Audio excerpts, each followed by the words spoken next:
And when I was 18, I decided to do a volunteer year. So, like most Germans, I feel like I came to Ghana and lived here 1 year in Wow. a Ghanaian family. Yeah, was like really like it was so life changing. Before I had like a straightforward plan what I want to study, what I wanted to become. I wanted to become a politician or diplomatic. Good morning, good afternoon, good evening, wherever you are watching us from. Thank you so much for tuning in today. I'm having a conversation with another global sister, Fenja, here with us today. I'm super excited. She is based in Ghana. So good morning to you, Fenja. How are you? Good morning. I'm fine. I hope you're also managing the cold in Belgium. Good. Yes, yes. Today is the first day of frost, and yeah, it looks nice on the window because it's like you could see the design of snow. You know how snow, the drawing is? It looks like that on my window, like a cracked thing. It's beautiful, very cold and chilly, but yeah, we're hanging in there. So, thank you so much for taking up my invitation to share your story and journey with me. I met you in Well Women Ghana or Wellness Women Ghana now. And I read your profile and I was like, oh, fellow, German born. But what attracted me to your story was the choices you've made to live your life the way you're living them currently. And to just, drum roll, make people excited about what kind of lifestyle is she living. I would love for you to tell us a little bit about who Fenya is. Who are you? Where are you from? A little bit of introduction. Sure. So I'm Fenja, 24 years old, born and raised in Germany. And yeah, I'm 1.5 years ago decided to move permanently to Ghana, and that's where I'm living right now. Yeah, so I've just finished my university and I'm now trying to figure out my life here.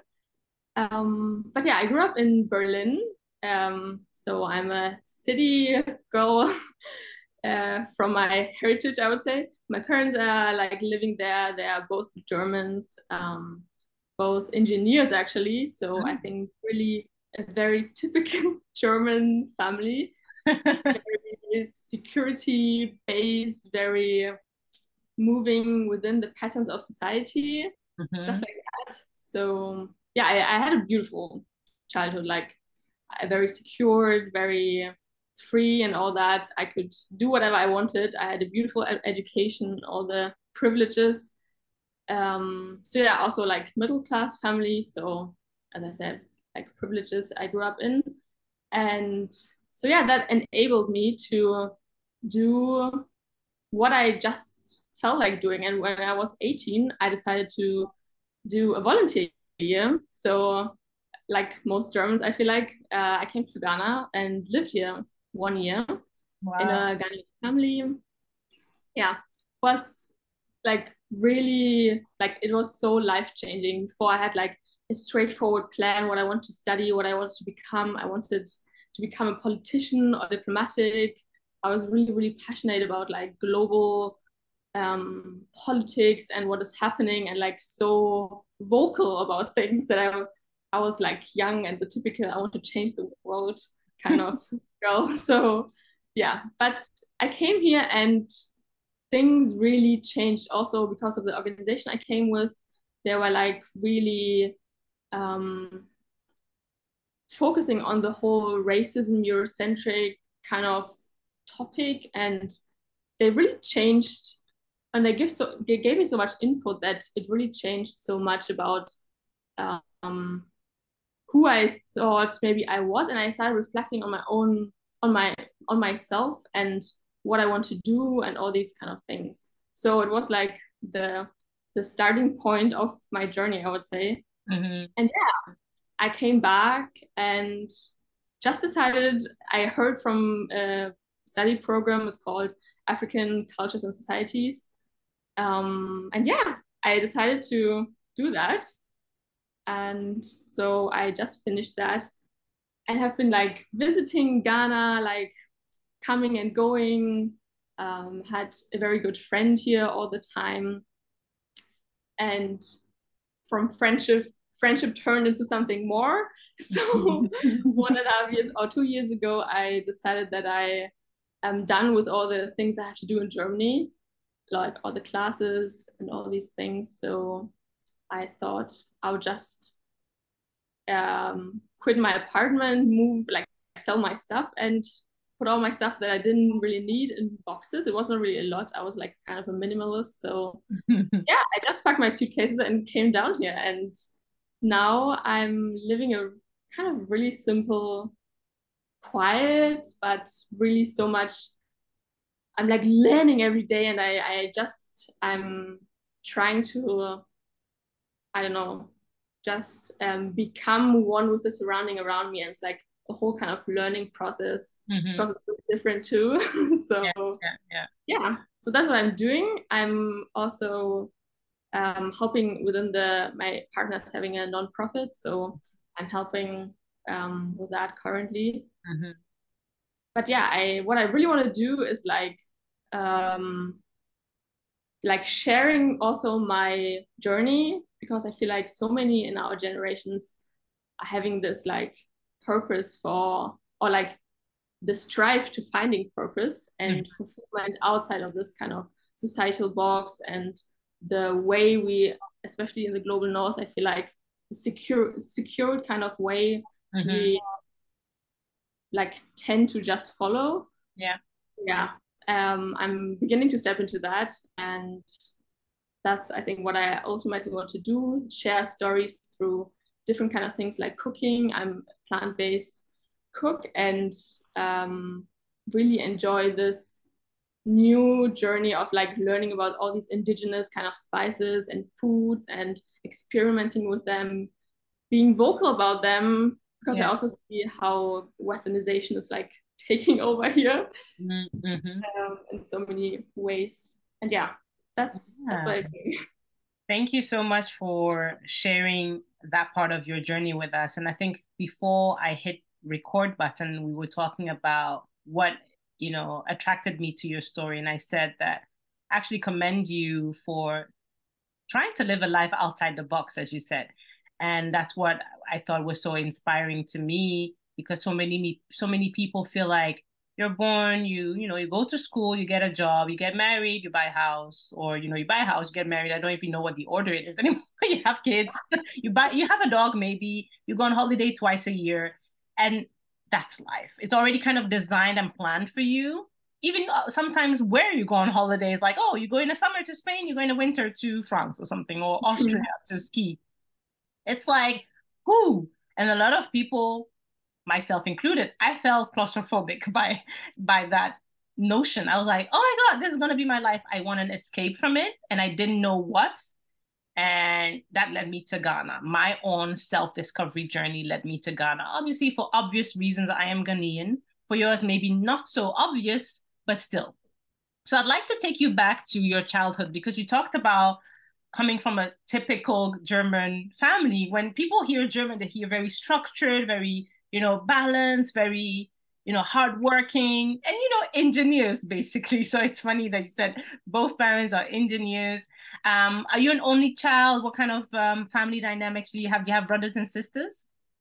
I do. I have two brothers. One that is like really like way older than me, I think 15 years, and a younger one. And yeah, my older brother is also an engineer, and my younger brother is into IT. So I'm basically very like the black sheep in the family, and nobody really gets what I'm doing. But they're also supportive, so they see that I'm like happy, and that I think they also ultimately prepared themselves for this when I started the first time coming down here, and then like was like continuously visiting and like studying what I studied. I think when I made the choice to like come here permanently, my parents were like, well, it's difficult, but we knew somehow. So yeah, they were kind of aware of that this will probably happen. So, you grew up in a typical German household, that you say, going to school. Because you initially had studied something else than what you later decided to switch into, because you said you wanted to go into global politics. You were really interested in that. Tell us about, that choice, and how where your interests were as a child, that you decided to choose that path at that time. Yeah. I was in a school where there was a really extremist left, like my fellow classmates were like really extreme left like had like really left ideology. Mm-hmm. So I think I learned a lot about that, like through these like really sometimes tough conversations that we had with teachers and all that. We were teaching English. It was like a language school, so there were like also people from different parts of the world teaching us. So it was, I think it just put me in an environment that I also didn't know from home because my parents, they are like not conservative. I think my dad is really interested in politics and but also not so critical and not really on the left spectrum, I would say. Mm-hmm. So yeah, I think it just inspired me to ask questions and to not take things as they are and like just think that that's the only way. Yeah, yeah. And until now, there some of them are like really still into the whole kind of left activism and like doing that, like that's how they finance their lifestyle and everything. Mm-hmm. So I think being in growing up in this environment and like also in my teenager kind of time really made me also this kind of rebel that was like not satisfied with easy answers and not satisfied with like the way everybody told me to go. Mm-hmm. Mm-hmm. So yeah. For the viewers watching who don't know much about politics and don't understand, I mean, when we have far right and left, but most of the time when we hear extremism, at least in Europe, we hear a lot about rights extremism. Yeah. So could you explain a little bit, just in a few sentences, what these two spectrums are for someone who isn't so familiar with those terms and doesn't understand where one is and where's the other? All right, yeah. I think even in Germany, left extremism is also kind of really portrayed negatively. Mm-hmm. And I mean, extremism, we always understand or we always connect it with violence. And that's not what I mean here. I think it's more like from the worldview that these people have. So the people I went to school with were like totally against capitalism. They were against like the exploitative structures of governments and exploitative structures of the global politics where like so many people are suppressed and the global north is just like benefiting on the cost of so many.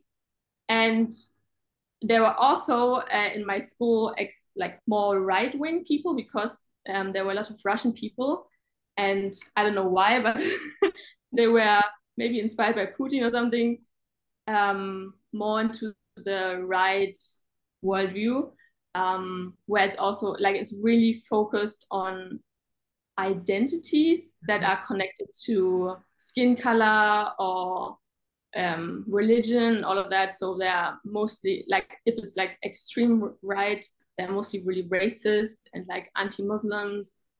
Yeah, having anti-Muslim kind of ideas, and like they discriminate people basically in their worldview. They blame others for things that are going on and think that they are kind of superior above somebody. Yeah. So yeah.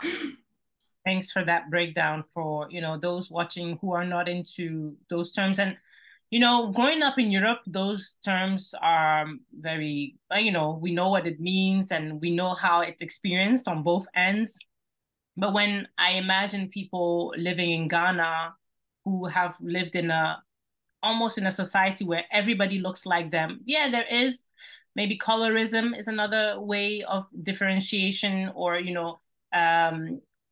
class discrimination based on class happens there. Obviously racism as well, but most people don't experience it that way. They have the elitist snob, maybe they'll call them, and then you have the very poor, and then it's a very politicized thing, but most people don't necessarily understand where it's coming from. So I love that breakdown that you gave just right now. And so as you said, that kind of informed your worldviews because you had extremes on both sides and you were like, hey, wait a second, maybe everybody has something they're saying that is right, but please think outside the box a little bit. It's not all this way, it's not all this way. There's some rights and some nuances here and there. And so you decided to go out and form your own worldviews. Tell Yeah, us. and I also didn't like agree with all the things that my really left classmates said. I had like heavy discussions with them, were accused of being a capitalist and all that. And I was like just asking myself, like, is it really so easy? I don't know. So I think that's like just inspired me to go and search for more things. And I started reading books. I don't know why, but I was like driven to reading books about the Near East when I was like 13 or something. So I inhaled all the books from Jürgen Thonhöfer and like other people, and yeah, just started questioning what was going on. Yeah. Yeah, yeah, yeah. And so then you made the choice to study what was the name of the study? What course did you do? African cultures and societies. Okay. Was that the one that you said was when you wanted to go into politics? Was it that? What did No. you do before? What was that called? It was like international relationships. I applied for it, but I didn't start studying it because Okay. I met somebody who studied African politics, African societies and cultures, and I just spoke one evening with her and was like, okay, that's what I'm going for.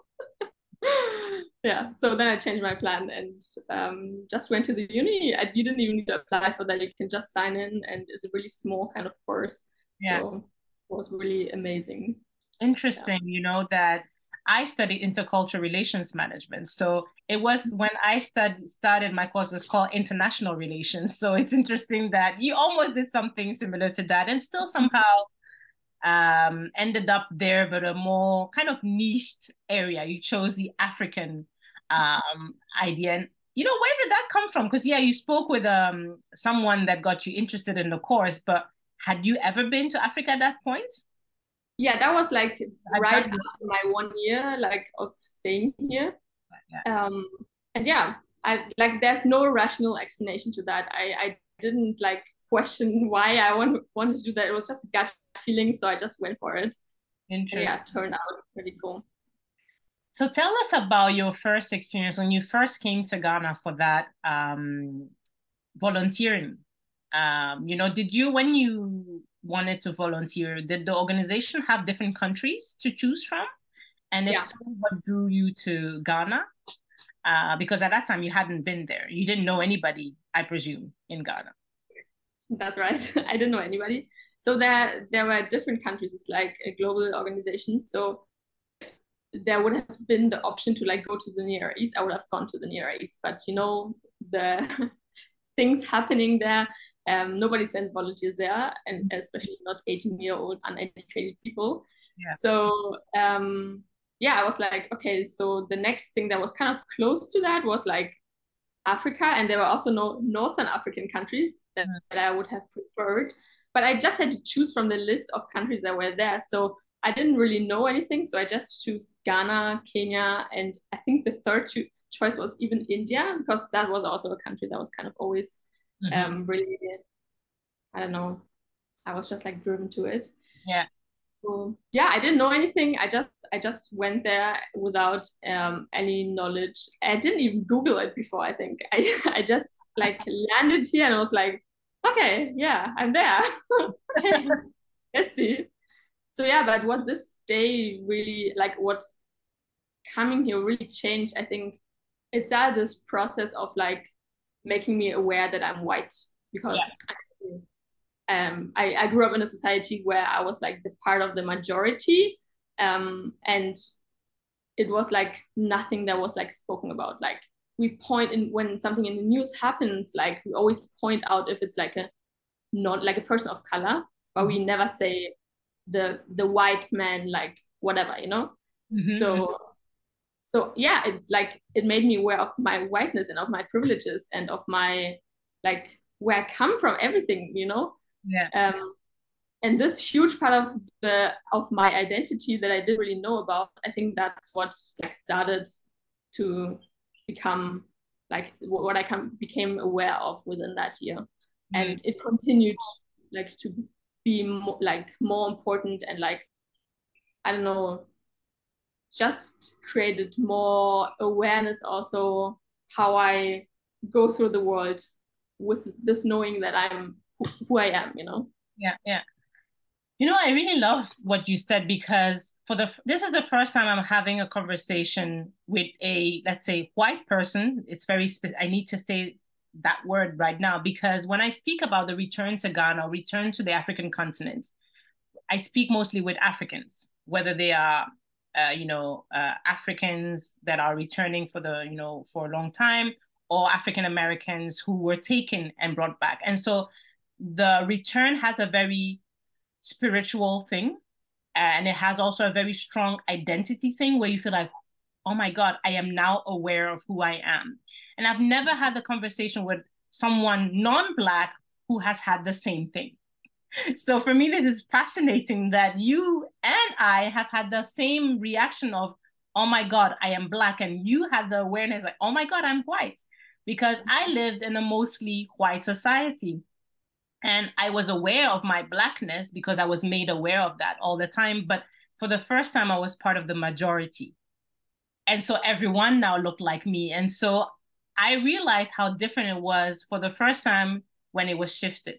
I didn't know there was a lack in a way because that's how it always was. I was always the minority. I didn't go around feeling, horrible about myself. I just was. And I didn't know any different. So I came to a place where I was now the majority. It was like a weight was lifted off my shoulders because I didn't have to be aware so much. And I think it's really interesting that you had the same experience because you said, and nobody points you out. Yeah, yeah, yeah. No. So tell me Yeah, something about that. Yeah. Sorry, go ahead. no, I think probably on what I like saw with other people, also like Black Germans, like going on a volunteer thing, it's like way more emotional. Obviously, I feel like so. I think I can never relate with what people of color like go through and like experience when they come down here. I think it's like for me, it was just like a clash with reality. Mm-hmm. And like way less emotional within that situation. I also was like behaving shittily, honestly, in the beginning, and ignoring that fact. And yeah, but ultimately it turned into something I think that I'm like, that is just where I don't have a problem to say these things any longer because I didn't want to say that I'm white. I didn't want to say that I have privileges and all these things, Mm-hmm. So but now I can't change it, and I'm aware, and I'm like I think I'm just using that. I want to use this to like also I think what my partner always makes fun of me to call out my white fellow people, of their actions, of their racism, of their patterns of thinking and portraying things. Yeah. So this whole journey of discovering who I am with my society, like when I say white, I don't mean like my skin color, but just what like society makes you like. So yeah, I just wanted to make use of that and didn't just ignore it. And yeah, I think that's what I'm doing. You're doing an amazing job at doing that. The fact that you are, you're questioning your identity, you embraced like, okay, this is how it is. And yes, I was born with these privileges. You're not guilty of anything. But because of that, now you have a choice. You can just go around the world, la, la, la, la, la, I am aware of it, and adapt your behavior or share that and be vocal about it. You chose to be vocal about it and say, like, I have a special, like most places in the world you'll go, you won't be aware of your whiteness. The rest of, color people would whenever they are somewhere. And so it's a very important nuance. And I love that it's not a dirty word, it's because people are so uncomfortable talking about race and identity. But I feel like when people say, I don't see color, you have to see color. Like, Yeah. everybody has their color and even everybody's unique. So not seeing color is saying, I don't see your uniqueness. And so I think it's amazing that you're embracing your uniqueness and saying, I'm embracing it and I let others embrace theirs and see that if there's a disconnect somewhere, I want to be part of it, of the solution and trying to facilitate conversations. Yeah. Yeah, I So think it's also sometimes it really, I don't know how to say that, but I don't really know a lot of people that are like so um I don't know the English word though, but I'm like, for example, in my family, and I think everybody's beginning to be annoyed, or like a long time ago, you know, and it's not really a pleasant job, I think, to do. But I think it's like it's such an uncomfortable space sometimes to be in. And honestly, I think it's also one of the reasons why I didn't want to pursue my studies, because I knew that when I would do that, I think I would like go into anti-racism trainings and all of that. But I was already beginning to feel how frustrated I was becoming and how like angry. And it's also a privilege to say like, okay, I'm like stepping away from that because I don't have to like every day like deal with that. But I just had to find ways where I can do that without kind of losing like my own happiness and everything. Yeah. So I think that's why I just steady like step away a bit from the intellectual kind of bubble. And it's also a bubble, you know, it's like it's not really reaching anybody out there.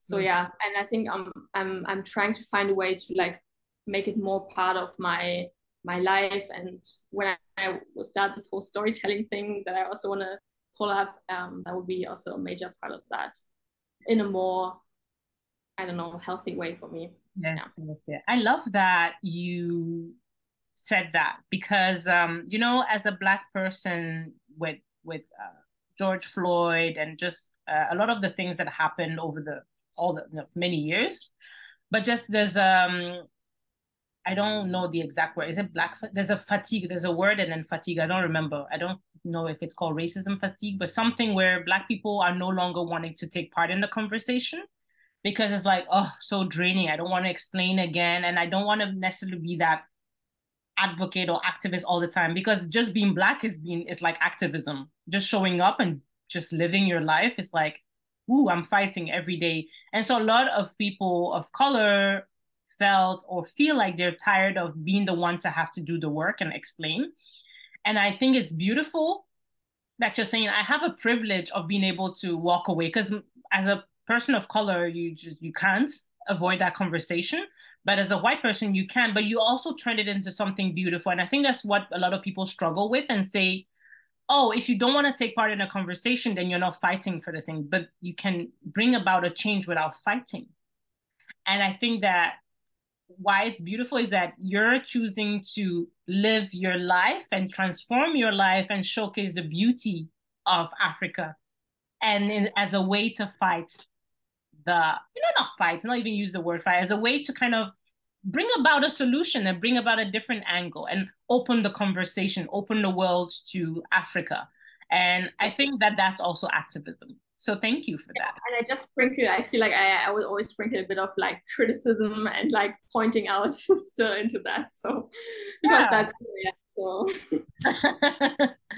I think it's beautiful because I think again, this is the first for me because I've never had a conversation with an ally who talks about how they are tired of the conversation and how they still want to do the work, but in a different way.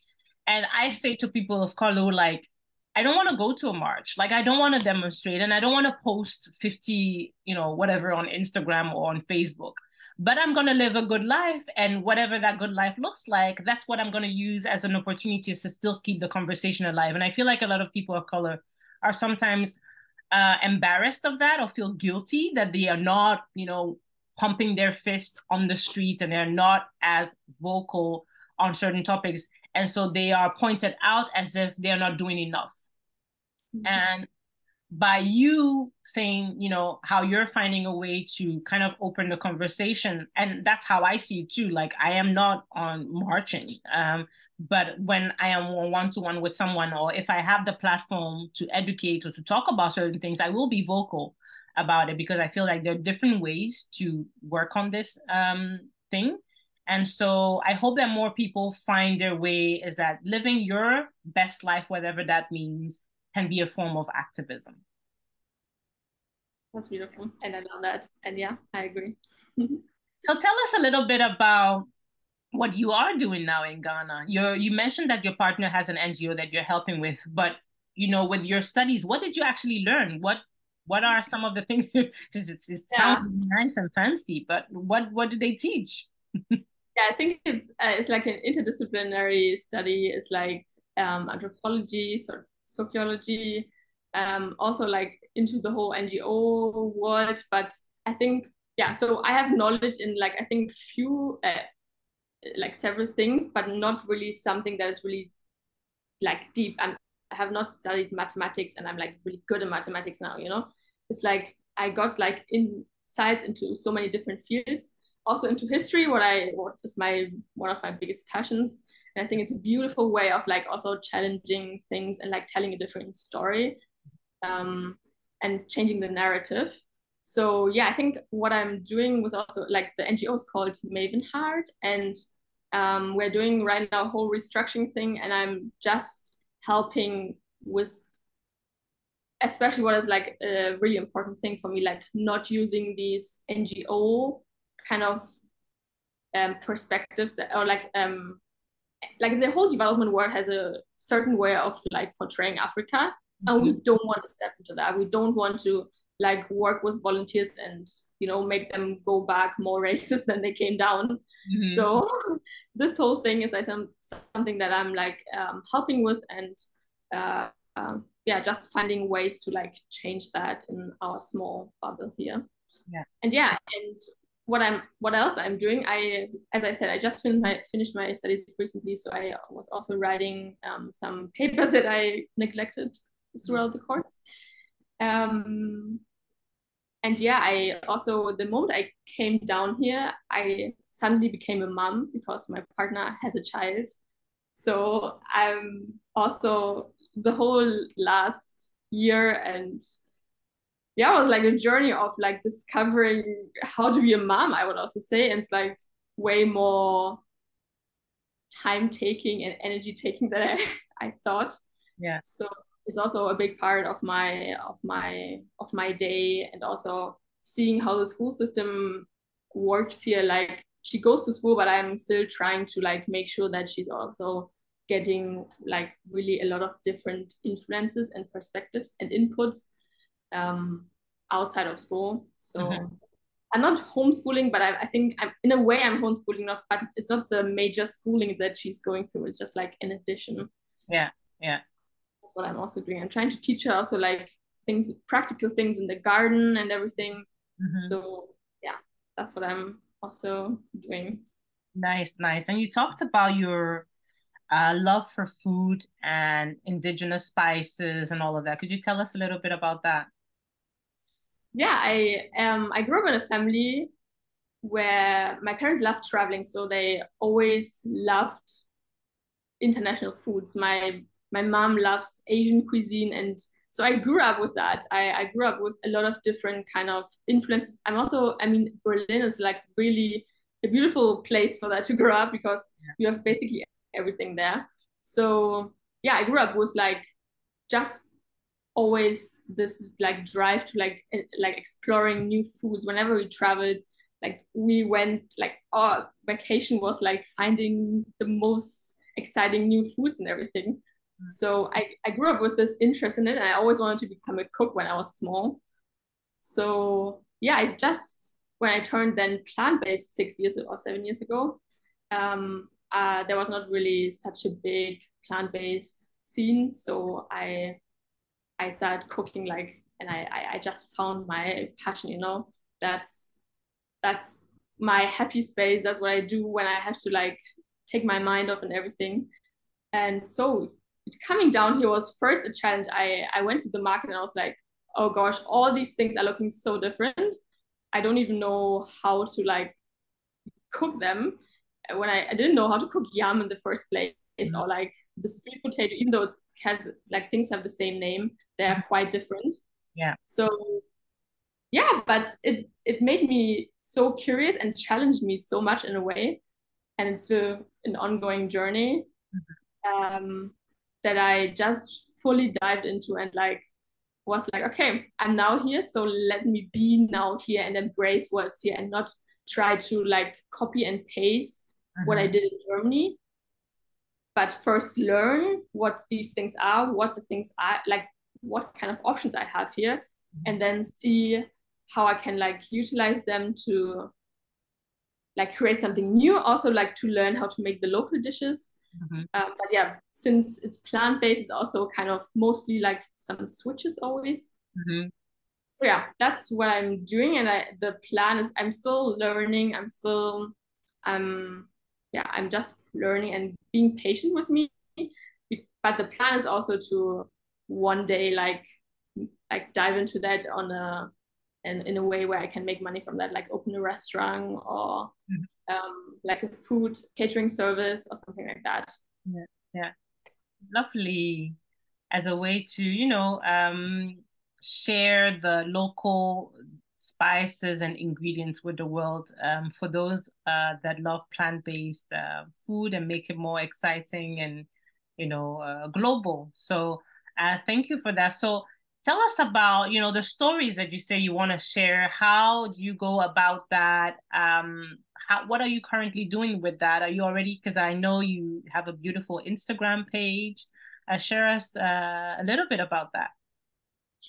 Yeah, so I always wanted to do that. I always wanted to like share, like write stories in the beginning. I love writing. It's also one of my happy places where what I do when I'm not feeling great. And I also do it when I'm feeling great. So I just love writing about things. So in the beginning, it was just like the idea of like starting a blog or something. But I feel like I don't know whether people are still reading blogs. Yeah. So I was really, yeah, okay, because I'm not reading blogs, unfortunately. And I was like, oh well, if I'm not reading blogs, should I like start a blog or something? And then, but I also didn't really feel it. So I just I don't know, waited and see what will come up next. And the storytelling I'm planning on doing is more on the YouTube kind of thing. But before I started and like start really doing it, I'm a perfectionist, so I have to plan everything and like put it up in the right way. So yeah, it's not out there, but it will come soon. And I want to tell, like, not really. I don't want to go out there and like interview people or something because I think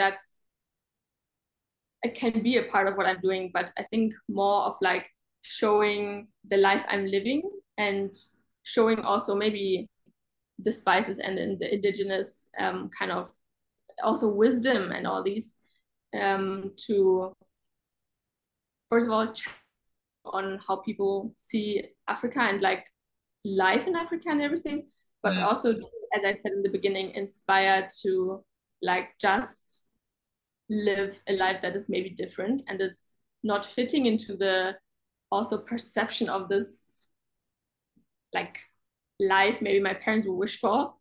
Yeah. But that is like for me ultimately meaning more purpose and more fulfillment, even though maybe it's like on the financial side or on the security side less secure, you know. So yeah, I think I just want to inspire people to like do that because I meet so many people and they're always like, wow, what you do is so brave. And I'm like, is it? Is it? It's sad for me that they in a way feel it's so brave and that they're always like, wow, I would never like be brave enough to do that. And I'm like, why?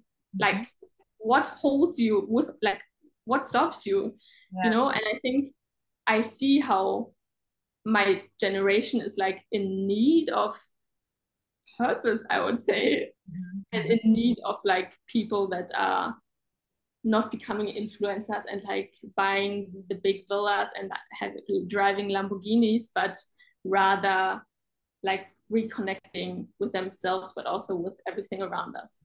Yeah, yeah. Oh, I love that. And I think that's something that, unfortunately, not just people from your generation, but people from all age brackets are looking for. Majority of people are afraid to dream, let alone actually go out and take action on their dreams. And people just are afraid to just leave the box because it's comfortable and it's what we're used to, and you know what to do. Even if you hate your job, when you wake up in the morning, you know what to do. It's automatic pilot. People say they hate it, but I actually kind of enjoy the routine of life. And it takes, I think the change happens when you're so uncomfortable with the routine that you have to get out of it. And that's what happened to me at some point.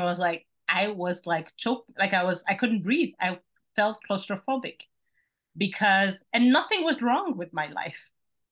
Actually, from the outside, everything was perfect. For most people, be like, you had an amazing job, well-paying job, you have your own apartment that you're living in, you have a great life, friends, family. Why would you leave everything and go? But at that time, I was, I think, 26 or 27, and I was like, there must be more to life than this, guys. Come on, let's have a little bit more ambition and just want more for ourselves. Is this it? Like, this is it? No, there should be more. And I always felt like I'm only 27. If I don't do this now, then when? And also, what if I were to die tomorrow? Will that just be my life? And so I felt like I needed to go down there to Ghana to experience, to find myself. I just thought I'm going for a little bit of experience working outside. It also looks good on the resume. I thought, it's good. It's a good experience. I thought I'm going for an experience. Oh boy, I went for so much more because it was a self-discovery journey. I learned so much more about myself as a person, as a woman. I met my husband. I became a mother there. So there's a lot of transformation took place when I embraced this new identity. And I feel like everybody should do that in their lifetime, not once or twice, but at least once. Do something that challenges you, do something that is outside the box, do something that everybody will be like, are you sure you're okay? Like, are you all right? Do something, because otherwise, how can you feel alive? And I think that, as you said, your family, they're not raising their eyebrows. They're thinking, yeah, clearly she's happier, clearly she's happier. So she must be doing something right. So do you have Yeah, any? also scared though. Not going to, and I'm also scared sometimes, because I think it's scary. I think it's actually like one of the most scary things we could do, you know? Yeah, yeah, yeah. Yeah, I think, but also one of the advantages I think of coming down here is I feel like it's more easy here because I'm outside of this structure that I was born into. I'm outside. I'm also away from family and not friends there supporting that, but this kind of really strict Mm-hmm. structures. So I think it's for me, it was way more easier to like let go of these things and like not go into the next job that I will know that will like bring me a lot of money because I can become an expat or something or whatever, but like rather sit with like just with myself and like also be patient and like see where I actually want to go to. Yeah. As ongoing journey is not um finished Yeah. and It's yeah, not just finished. Indeed. How has it been for you to live in Ghana? Because you mentioned being away from family. I mean, it's everything is different to Germany. I mean, Berlin is an amazing place. I loved living there, but it's not Ghana. It's definitely not Accra. So tell us about how that experience has been for you. beautiful and also difficult, obviously difficult for the like just the fact that my friends and family are not here. I think it's like the only thing I miss actually. Mm. Like not being able to like I was living in a really small town when I studied, like it was my one of my best friends as a roommate, all my friends around me, it was I was like really, really close and connected with them. So suddenly going into a world where they are not even like anywhere close, they can maybe visit once a year, I can go to Germany once a year. It was kind of a struggle also for all my social relationships, how to like be friends online basically, right? Yeah. Everything that was like really, really hard in the first, I think, year. Mm. So I'm slowly figuring that out. And I think when I would have gone here alone, it would have been way more difficult. But because I'm having my fiance and we're having this small family here, it also gives me a lot of like it holds me Yeah. and kind of a replacement for like the family that I don't have here really close by. Mhm. But also like knowing that my family, they came for visit and also really long, 6 weeks or something. Oh, nice. So they're loving the place, and I think this gives me like also like support and knowing maybe when they are becoming more old, they will be like willing to come down and stay for a few months and stuff like Yeah. that. Yeah. It makes it more easy. So yeah, I think that's the difficult side. The beautiful side is that I feel really free. Just yeah, like I can breathe and I can do whatever I want. Nobody really cares, and I think there are also more opportunities Mm-hmm. to do your own thing. I think like starting your own thing in Germany or in Europe is like is something, you know. I think it's even like really scary, and also like financially I think a huge kind of thing, you know, because you have all these kind of responsibilities, you have all these things that you have to like fulfill, and all these things you don't have that here. So I think stepping into things that you feel like, or like maybe even like starting to discover them, and not like pressuring yourself that you like right now have to go out and do like something with it, Yeah. it's more easy here. It Yeah, is. so that's a I beautiful.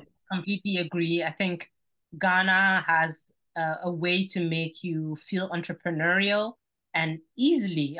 Most people have like three side hustles. You know, everybody has something they're doing on the side, and as you said, it gives you the space to try things out without having to structure it in such a rigid way. Whereas in Europe, you have to fill in so many forms that the forms just scare you. Actually, everybody was scary, but like, no, don't do it. It's too dangerous. Blah, blah, blah, blah.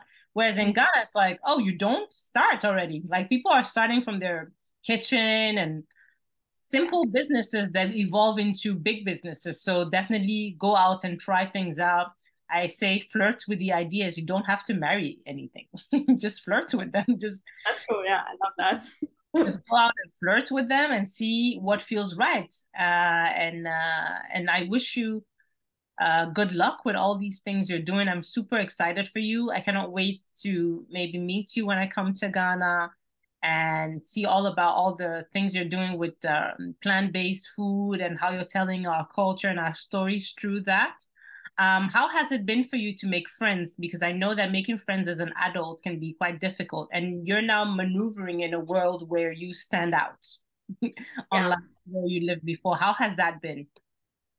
it has been also interesting, and also I wouldn't say difficult, because the last, I think until a few months ago, um because I had a lot of things to do with my university, all the writings of the paper, and we're not living actually in Accra, we are living outside of Accra, and in a really quiet, far area, like Greater Accra though, but so far away from the place where I feel like I would mostly meet all these people.